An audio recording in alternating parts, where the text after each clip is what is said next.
Bonjour à tous. On commence ce tour de la presse en France avec la une de l'équipe qui s'intéresse de près à des dossiers sensibles au Paris Saint-Germain. En effet, le club de la capitale s'attaque aux prolongations de ses deux superstars, Neymar et Kylian Mbappé. Celles-ci doivent-elles se faire à tout prix, s'interroge le quotidien national.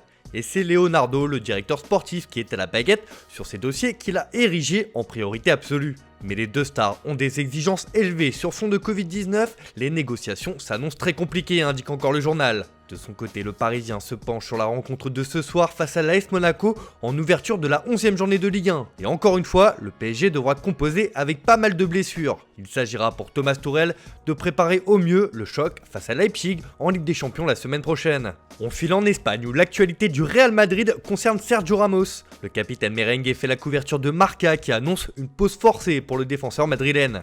La blessure de Ramos est confirmée et il sera au moins absent contre Villarreal et l'Inter, déplore le quotidien. Il est touché au niveau du biceps fémoral droit et devra passer 10 à 15 jours loin des terrains. Et ce n'est d'ailleurs pas le seul problème de Zidane après cette trêve internationale. En effet, Raphaël Varane est touché à l'épaule gauche et sera testé lors de la séance d'aujourd'hui. Mais dans le rayon des bonnes nouvelles, Militao et Hazard rejoignent le groupe après avoir finalement été testés négatifs au coronavirus. Entre la Liga et la Ligue des Champions, Zinedine Zidane va devoir gérer au mieux ses joueurs dans les prochaines semaines.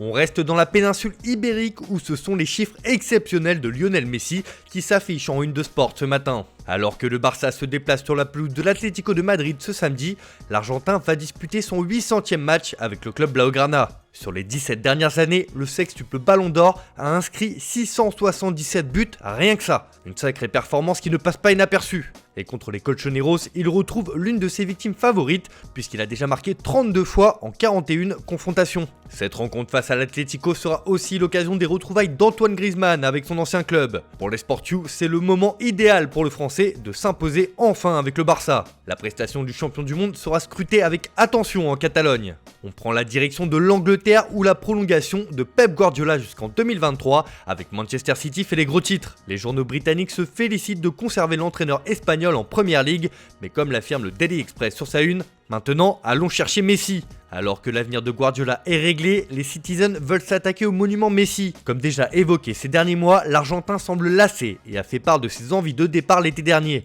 La prolongation de Guardiola est un atout majeur pour signer Lionel Messi, surtout qu'il sera en fin de contrat avec le Barça en juin 2021.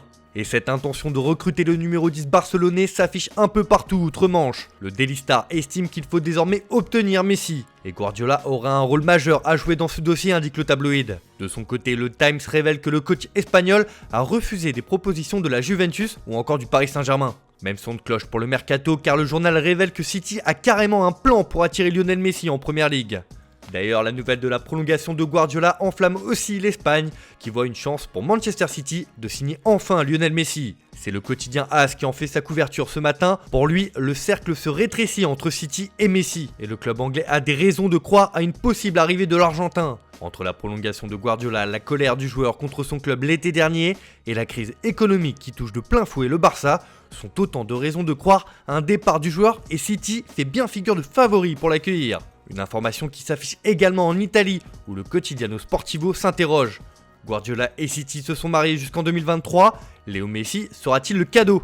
Une affaire qui risque de faire parler pendant de longs mois encore.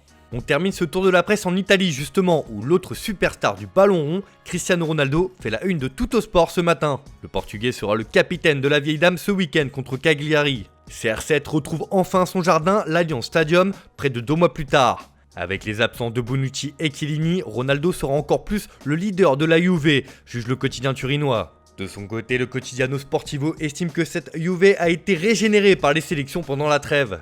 Maintenant, c'est à Andrea Pirlo de faire des choix. Qui mets-tu sur le banc maintenant, Pirlo? Réponse demain soir. Voilà, c'est tout pour aujourd'hui. Bonne journée à tous. On se retrouve dès demain pour une nouvelle vidéo sur Foot Mercato.